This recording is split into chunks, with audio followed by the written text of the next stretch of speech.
एक गांव में दो मित्र रहा करते थे, जिसमें रोहन बहुत गरीब था जबकि राजू बहुत अमीर था। रोहन की माँ राजू के घर में काम किया करती थी। रोहन और राजू बहुत ही अच्छे दोस्त थे। एक दिन रोहन और राजू फील्ड में खेल रहे थे। तभी राजू का एक दोस्त आकर कहता है, अरे राजू, तुम कैसे हो? तुम कल स्कूल क्यों नहीं आए थे? और ये लड़का कौन है तेरे साथ? अरे ये हमारे नौकरानी का बेटा है।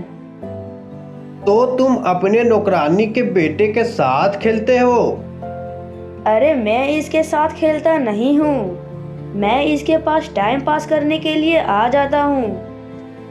रोहन को राजू की इस तरह बात करने से रोहन को बहुत बुरा लगता है और राहुल को वहां से चले जाने के बाद रोहन राजू से कहता है, राजू, क्या मैं तुम्हारा दोस्त नहीं हूँ? अरे रोहन, तुम मेरे दोस्त हो, लेकिन मैं ये सब राहुल को बता देता तो वो मेरा बहुत मजाक उड़ाता और कहता तुम एक नौकरानी के बेटे के साथ दोस्ती रखे हो। रोहन को राजू की बातों का बुरा तो बहुत लगता है, लेकिन राजू को कुछ नहीं बोलता और वहां से चुपचाप घर चला जाता। रोहन अपने घर जाकर चुपचाप बैठ गया। ये देखकर उसकी माँ उसके पास आती है और रोहन से कहती है, क्या हुआ रोहन, तुम इतने उदास क्यों बैठे हो? रोहन अपनी माँ को पूरी बात बताता है कि कैसे राजू ने उसे अपना दोस्त बताने से मना कर दिया। बेटा, ये सब कुछ नहीं होता, तुम इन सब बातों पर ध्यान मत दो, तुम सिर्फ अपने पढ़ाई लिखाई पर ध्यान दो। जब तुम पढ़ लिख कर बड़े आदमी बन जाओगे तो फिर सब तुमसे दोस्ती करने आएंगे।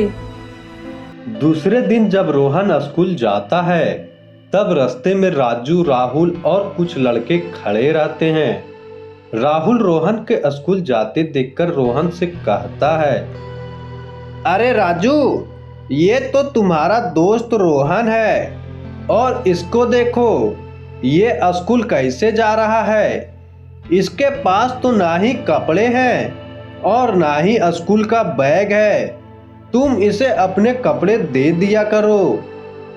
अरे रोहन, कल तुम मेरे घर आना, मेरे पास कुछ पुराने कपड़े और खिलौने हैं, तुम उन्हें ले जाना।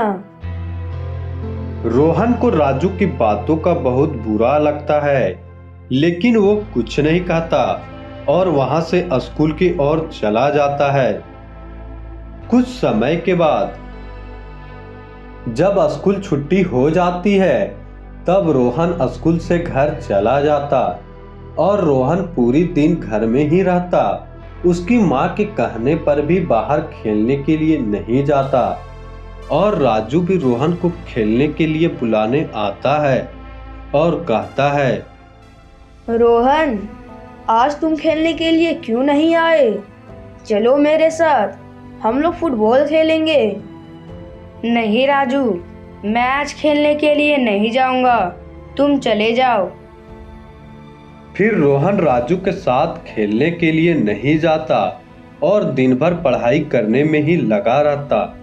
इसी तरह कुछ दिन बीत जाते हैं। अब राजू को अकेले खेलने में बहुत खराब लगता, जिसके कारण रोहन को सबक सिखाने के लिए राहुल के साथ मिलकर एक गड्ढा खोदता है। तब राहुल राजू से पूछता है, राजू, ये गड्ढे किसके लिए खोद रहे हो? रोहन के लिए।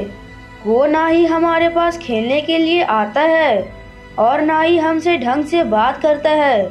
पता नहीं किस बात का घमंड आ गया है उसमें। राजू और राहुल गड्ढे खोदकर झाड़ियों के पीछे छिप जाते हैं।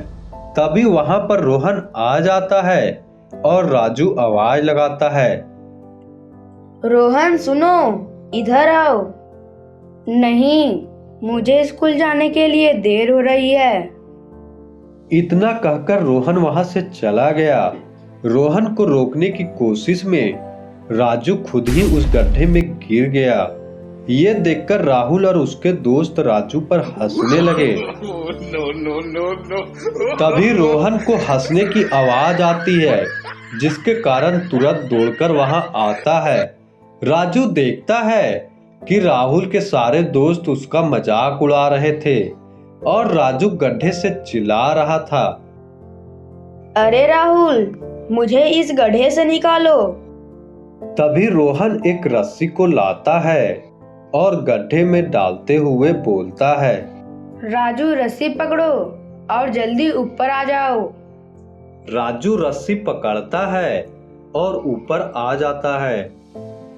मुझे माफ कर दो रोहन, ये गड्ढा मैं तुम्हें गिराने के लिए खोदा था, क्योंकि ना ही तुम मेरे साथ खेलने आ रहे थे और ना ही मुझसे ठीक से बात कर रहे थे। मुझे माफ कर दो रोहन। कोई बात नहीं राजू, क्योंकि अब पता नहीं हम कब मिलेंगे, क्योंकि तुम्हें अपने दोस्तों से मिलाने से बहुत शर्म आती थी। अब मैंने बहुत मेहनत कर स्कॉलरशिप हासिल की है। अब कभी तुम्हें अपने दोस्तों से मिलवाने में शर्म नहीं आएगी। मतलब इसी वजह से तुम इतने दिन तक मुझसे नहीं मिले? हाँ राजू, तुम मेरे सबसे अच्छे दोस्त हो। मैं तुम्हें कभी खोना नहीं चाहता। जब उस दिन राहुल से जो तुमने कहा था, वो सारी बात मैंने अपनी माँ को बताई, तो माँ ने मुझे कहा कि तुम अच्छे से पढ़ लिख जाओ, तो राजू अपने दोस्तों से मिलवाने से शर्म नहीं लगेगी।